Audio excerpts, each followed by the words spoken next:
के साथियों ने संघर्ष करके अब ये भावना पैदा कर दी है कि अब वो कोई और बटन नहीं दबाना चाहते, वो अपनी मुक्ति का, अपने लिए शक्ति का बटन, आजाद समाज पार्टी का बटन दबाना चाहते हैं। ये भावना नौजवानों में तो भीम आर्मी आजाद समाज पार्टी के संघर्ष से पैदा हो गई।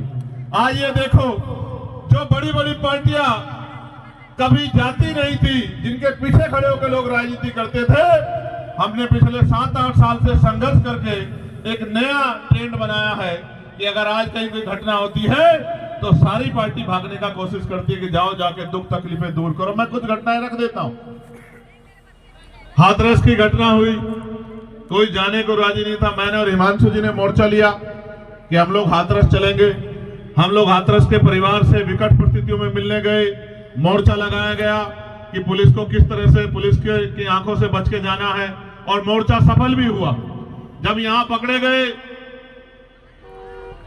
टोल पर सजारसी के, तो पुलिस के पकड़ने से पहले सरकारी बस में चले गए। सरकारी बस को घेरने से पहले कपिल जी के जरिए मोटरसाइकिल के रास्ते अलीगढ़ चले गए, और अलीगढ़ में जब मुख्य द्वार पे पुलिस खड़ी थी तो दीवारें को टाप के पिछले दरवाजे से अस्पताल चले गए।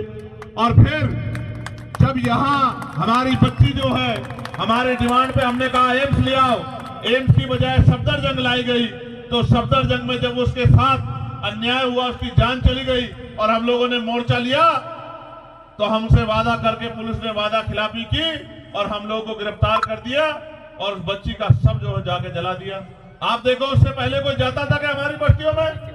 अगर जाता था तो चुनाव के समय जाता था, क्योंकि चुनाव के समय हमारी उंगली में वो शक्ति होती है कि जिसे चाहे कुर्सी पर बिठा दे और जिसे चाहे जमीन पर पटक दे, किसी का भी अहंकार तोड़ दे और किसी भी गरीब को कुर्सी पर बिठा के उसके कलम में ताकत दे दे।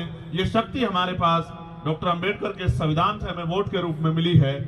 तो जाते तो थे लोग, लेकिन तब जाते थे जब हमारी जरूरत उनको होती थी, जब उनकी जरूरत हमें होती थी तो हमसे मुंह फेर लेते थे। ये ट्रेंड अगर आज बदला है, चाहे संभल का मामला हो, चाहे हाथरस का मामला हो, और चाहे यही मैं नागल की गवाही देता हूं कि जब नागल में 9 साल की हमारी बच्ची पर जुल्म हुआ तो किसी की आंखों में आंसू नहीं आए। सबसे पहले हमारी टीम ने मोर्चा लिया, और जब हमारी टीम ने मोर्चा ले लिया तो यहाँ के मुख्यमंत्री की भी नींद खुली। उन्होंने कहा मैं भी जाऊंगा, और कांग्रेस के एक बड़े नेता ने कहा कि मैं भी जाऊंगा। मैंने कहा था वहां जाके कि अब चंद्रशेखर आजाद आ गया है, अब आप देखना कि हर नेता को लगेगा कि वहां जाना चाहिए। जो मीडिया भी उस घटना का नजरअंदाज कर रही थी, आपकी शक्ति के सामने मीडिया ने भी कहा कि अन्याय हुआ और उनको जेल जाना पड़ा। ये बात मैं आपसे इसलिए कह रहा हूं कि मैंने अवसर रातें बिताई है, चाहे शाहीन बाग का आंदोलन हो या जामिया के बच्चों पर जब लाठियां पड़ी उनका आंदोलन हो, जिसके सामने हेडक्वार्टर का घेराव करके। और एक बात जो मुझे हमेशा याद रहती है कि जब हम रात को हेडक्वार्टर पे गए थे तो कुछ घंटों के बाद हमने जब वहां से चलने की कोशिश की तो एक भाई ने और एक बिटिया ने मेरा हाथ पकड़ लिया और मुझसे कहा कि भैया आप मत जाना, सब चले जाएं, आप मत जाना। तो सिकंदर साहब, मैंने कहा कि क्यों नहीं जाना? तो बोले आप चले जाओगे तो पुलिस हमें बहुत मारेगी, हम बेटियां हैं, आप हमारा अपमान होगा, आप मत जाओ। और मैंने हिमांशु जी से कहा कि भाई अब क्या करें? तो बोले करना क्या है कि अब यहाँ रहना है, इनकी रक्षा करनी है, यही तो काम हम लोग करते हैं।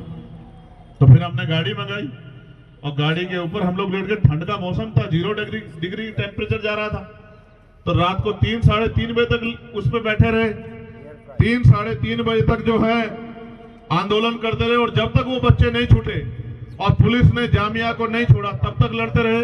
और जब सब बच्चों को छोड़ दिया जो पकड़े थे, तब उसके बाद हमने वहां से निकलने का काम किया। इसी दिल्ली में गुरु घर का आंदोलन हुआ। इसी दिल्ली में लाखों लोग आए, 96 लोग अरेस्ट हुए, पुलिस ने लाठियां बजाई और 66 दिन तक जेल काटनी पड़ी। और पहली बार ऐसा हुआ 2 अप्रैल 2018 के बाद कि सुप्रीम कोर्ट को अपना फैसला वापस लेना पड़ा और गुरु घर की उस जमीन को खाली करनी पड़ी, जिस जमीन को उन्होंने कह दिया था कि जमीन आपको नहीं मिलेगी। उस जमीन का भी आंदोलन लड़ा। वो हमारी गुरु घर की जमीन है। हमारे लिए वो शक्ति स्थल से कम नहीं है।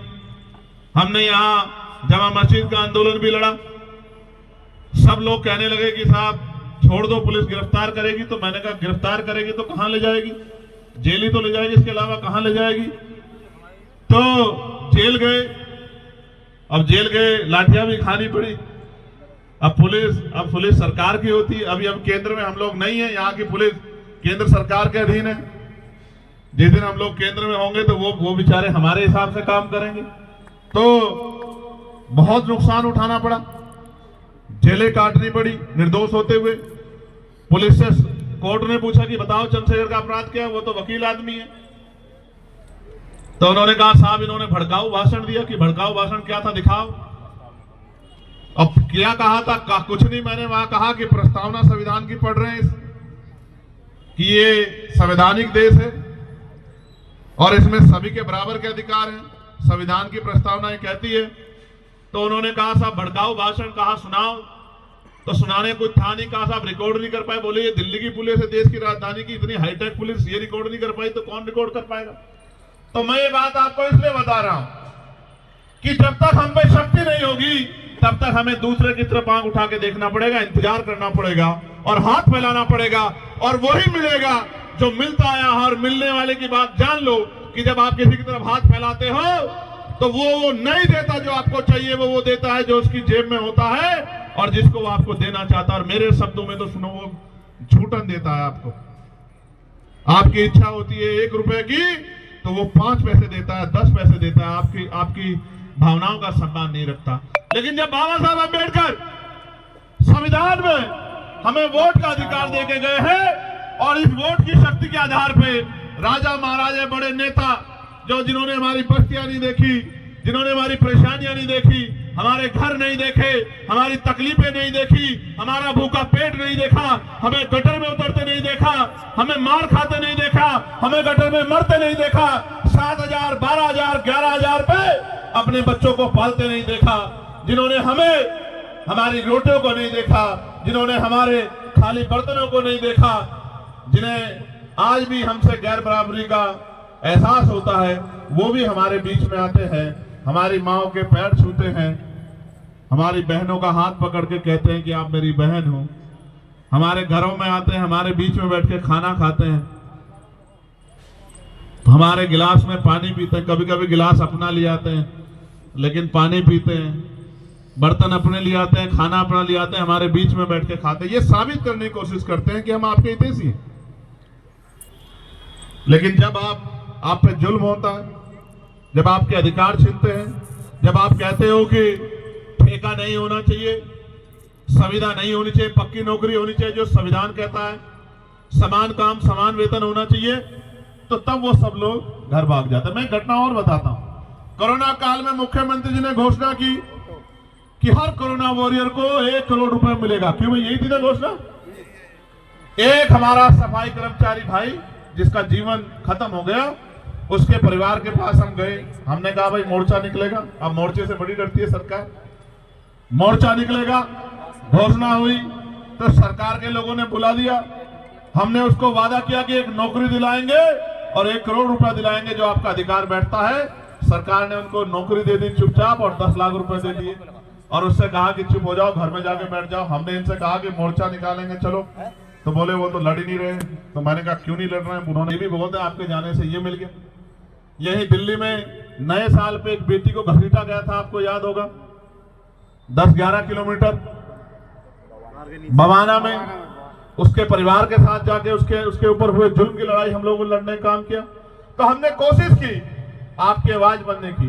अब आप कोशिश करो हमें ताकत देने की। अगर आपने ये कोशिश कर ली, भाई सेंसर वहां खड़े हैं, मैं जिम्मेदारी से कह रहा हूं, अगर आपने ये कोशिश कर ली और अगर आपने एक मौका बड़े पैमाने पे नहीं छोटे पैमाने पे भी आजाद समाज पार्टी को दे दिया, भीम आर्मी को दे दिया, तो आप याद रखना, जब मैं अपने यहाँ चुनाव लड़ रहा था मुझसे कहते थे क्या करेगा अकेला चंद्रशेखर, तो मैंने कहा था कि डॉक्टर अंबेडकर भी अकेले थे, मानवर काशीराम साहब भी अकेले थे और चंद्रशेखर भी अकेला। एक मौका मिलने दे तो बताऊंगा पार्लियामेंट में, अगर इस नीले पटके वाले ने अपनी अलग पहचान ना बनाई तब आप कहना।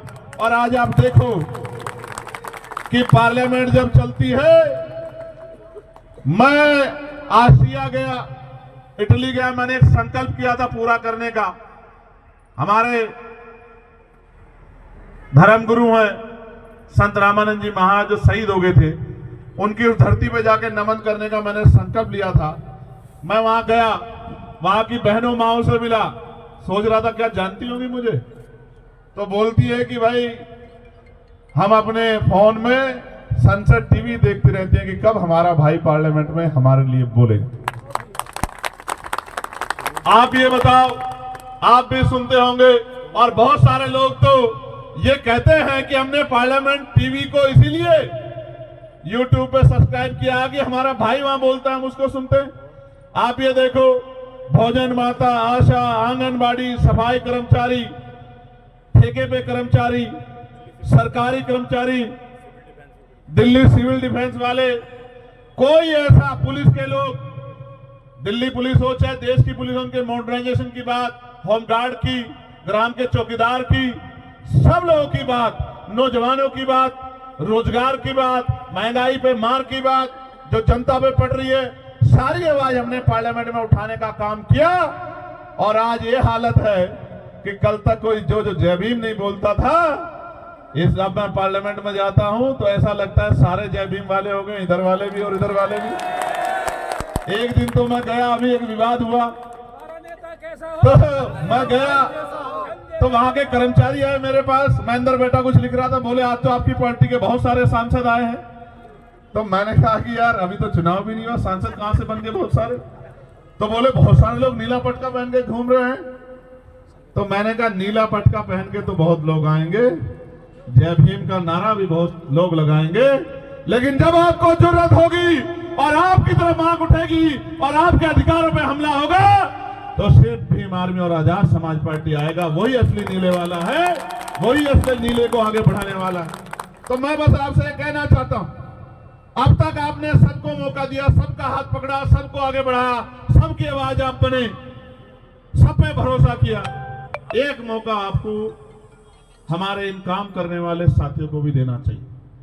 और अगर आपने एक मौका इनको दे दिया, मैं आपको लिख के देता हूं कि ना फिर आपको किसी और झंडे की जरूरत पड़ेगी, ना डंडे की जरूरत पड़ेगी, ना नेता की जरूरत पड़ेगी, क्योंकि नेता मां के पेट से जन्म नहीं लेते, नेता संघर्ष से पैदा होते हैं। और भीम आर्मी ने संघर्ष करके नेता तैयार किए हैं, जिनको कल तक नकारा जाता था, आज उनको बड़े बड़े नेता फोन करके कहते हैं कि हम पे अपना आशीर्वाद बना के रखना।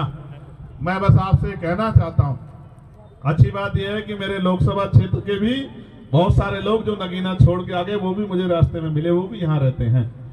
अब उन पे तो मुझे भरोसा है कि वो मेरा साथ छोड़ ही नहीं सकते। मैं यहाँ से नगीना के साथियों का भी धन्यवाद देता हूँ। और मैं आपसे ये भी कहना चाहता हूँ बहुत जिम्मेदारी के साथ कि सड़कों की लड़ाई हम लड़ते रहेंगे। इसका उदाहरण ये है कि 1 तारीख को हम भीमा कोरेगांव गए, 2 तारीख को परभनी में जो हिंसा हुई उन हिंसा के परिवारों से मिले, 3 तारीख को बागपत में जो जुल्म हुआ, जिस बच्चे ने पार्लियामेंट के सामने आके सुसाइड कर लिया क्योंकि उसको न्याय नहीं मिल रहा था, वहां की भाजपा सरकार कहती है सबके साथ सबके विकास की बात करते हैं, लेकिन जब हमारे लोगों पे जुल्म होता है तो विकास भी गायब हो जाता है और सबका साथ भी खत्म हो जाता है। उनको न्याय नहीं मिलता। 3 साल पार्लियामेंट के सामने आके उस बच्चे ने अपने आप को आग लगा ली और 70% जल गया और अस्पताल में उसने दम तोड़ दिया। आखिरी लाइन उसकी ये थी कि मेरा भाई मुझको न्याय दिलाएगा। तकलीफ होती है, दर्द होता है कि उतनी शक्ति नहीं है, लेकिन मैं आपसे कह रहा हूं, अभी मैं परभनी गया, वहां सोमनाथ सूर्यवंशी की पीट पीट के पुलिस ने हत्या कर दी और उसके गम में हमारे एक नेता वोकाड़े साहब उस दुनिया में नहीं रहे, महिलाओं को पीटा, नौजवानों को पीटा, बहनों को पीटा, घर में घुस के बच्चों को पीटा सरकार के इशारे पे। तो हमने कहा 17 से मोर्चा निकलेगा। आप शक्ति देखो किसे कहते हैं। मैंने कहा 17 से पैदल मोर्चा निकलेगा परभनी से और मुंबई मंत्रालय तक। तो कल चीफ मिनिस्टर के यहाँ से फोन पहुंच गया कि 6 तारीख को, मैं झूठ नहीं बोलता, आप पता करा लेना, 6 तारीख को दोनों परिवारों को मुख्यमंत्री ने बुलाया है कि मुख्यमंत्री जिनसे मिलना चाहते। इतनी शक्ति का निर्माण आज आपने पूरे भारत में कर लिया है कि आपकी एक आवाज पे सरकारों को सोचना पड़ता है। आप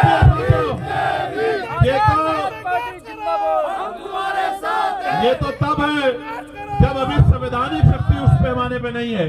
आप ये सोचो जिस दिन संवैधानिक शक्ति होगी। और उत्तर प्रदेश में तो मैं चैलेंज करके कहता हूं, जिस तरह की मेहनत उत्तर प्रदेश के साथी कर रहे हैं, 27 के चुनाव में हम वहां की सत्ता आपके चरणों में लाकर रख देंगे। इस बात का भी मैं आपको विश्वास दिलाता हूं। लेकिन मैं आपसे कहना चाहता हूं कि आपका आशीर्वाद भी हमें मिलना चाहिए। मिलना चाहिए नहीं मिलना चाहिए? देख लो, मदद करोगे नहीं करोगे? नहीं, दोनों हाथ उठा के बताओ। नहीं, दोनों हाथ से बात नहीं बढ़ेगी। अपनी अपनी जगह पे खड़े होके बताओ, मदद करोगे नहीं करोगे? अच्छा, एक मिनट बैठ जाओ। आखिरी बात बता देता हूं। ये मेरे कान में इन्होंने कुछ कहा। आप देखो, मीडिया के साथी भी यहां खड़े, रिकॉर्ड कर लेना। जितनी योजनाएं सारी सरकारें चला रही हैं, दोबारा कह रहा हूं, फ्री बिजली, फ्री पानी, फ्री ये और भी कुछ टैक्सेस, उनकी सारी योजनाएं, और उन योजनाओं पे भी प्लस करके मैं किसी की योजना ना गिनाता। मैं संवैधानिक शक्ति को समझता हूं। ये जो बजट है ना, जो आपके ऊपर लग रहा है, ये बजट आप ही की जेब से गया टैक्स के रूप में। आपका पैसा आपके ऊपर लगाना कोई बहुत बड़ा काम नहीं। अब तो चुनाव आएगा तो बहुत लोग ही पोल खोलने का काम करेंगे। एमसीडी वाले क्या कर रहे हैं, दिल्ली सरकार वाले क्या कर रहे हैं, बहुत लोगों की बात बताएंगे आपको। लेकिन आप ये सोचो, जितना ये आपको आज कह रहे हैं कि हम देंगे और दे रहे हैं, मैं इससे 4 गुने की गारंटी देता हूं। क्योंकि हमें कोई पैसा घर नहीं लगाना, अपने घर में नहीं लगाना, आपके लिए आपका पैसा आप ही के ऊपर लगाना है। तो जो ये दे रहे हैं, इसके 4 गुने की गारंटी मैं आपको देता हूं। मैंने मांग की प्राइम मिनिस्टर से कि उच्च शिक्षा में स्कॉलरशिप मिलनी चाहिए। दिल्ली के मुख्यमंत्री ने पढ़ लिया। उनकी रिसर्च टीम ने अगले दिन उन्होंने कहा, मैं बहुत बड़ी घोषणा बाबा साहब अम्बेडकर पे करना चाहता हूं, कल इस समय करूंगा। हमारे साथियों ने कहा कि मुख्यमंत्री जी को एक घोषणा, हमने कहा हमारा चार्ट उठा लो, 12 घोषणा में से एक घोषणा उसमें से ही होगी। तो कहा बाबा साहब अम्बेडकर शिक्षा को बड़ा महत्व देते थे, तो उस शिक्षा में हम लोग स्कॉलरशिप देने का काम करेंगे। मगर अब देखो कितने तेज है, गौर से सुनो, वो अपना एडमिशन करवा ले तो उनको बाकी सारी मदद हम लोग करेंगे। भाई ये बताओ, 12वीं तक के स्कॉलरशिप देके डॉक्टर बना दोगे क्या? इंजीनियर बना दोगे क्या? वकील बना दोगे क्या? जज बना दोगे क्या? क्या बना दोगे? बेवकूफ तो बना सकते, क्योंकि हाई स्कूल इंटर तो हमारा मरा गिरा आदमी भी रूखी सूखी खाके अपने बच्चों को करा ही देता। अगर करना है इस देश में, जो बाबा साहब अम्बेडकर कहते थे आपको बिजली फ्री दे देंगे, पानी फ्री दे देंगे, रोटी अनाज दे देंगे, लेकिन आपके बच्चों को एजुकेशन नहीं देंगे। क्योंकि एजुकेशन सवाल को जन्म देती है। और जिस दिन आपके बच्चों को शिक्षा का अधिकार मिल गया और मुफ्त शिक्षा मिल गई और गुणवत्तापूर्ण शिक्षा मिल गई, आप याद रखना, आपका रास्ता कोई नहीं रोक सकता। इसका उदाहरण डॉक्टर बाबा साहब अम्बेडकर है कि ये ना चाहते हुए भी बाबा साहब अम्बेडकर संविधान सभा में भी गए और कानून मंत्री भी बने। इसलिए मैं आपको कहना चाहता हूं, मैंने पार्लियामेंट में कहा था कि समान शिक्षा पॉलिसी लागू कर दो। मैं सत्ता पक्ष को भी कह रहा हूं, विपक्ष को भी, अगर आप इतने अच्छे हो तो करो समान पॉलिसी लागू। अगर बाबा साहब समान शिक्षा पॉलिसी लागू, अगर बाबा साहब अम्बेडकर को नेता मानते हो, बाबा साहब अम्बेडकर की बात को मानते हो, समान हेल्थ पॉलिसी लागू करो कि गरीबों का इलाज भी, क्या तो सारे प्राइवेट स्कूल अस्पताल गरीबों के लिए भी खुले मुफ्त में, या सबका इलाज सरकारी अस्पताल में हो और इलाज बेहतर से बेहतर होना चाहिए कि पैसे की कमी कारण किसी की जान ना जाए।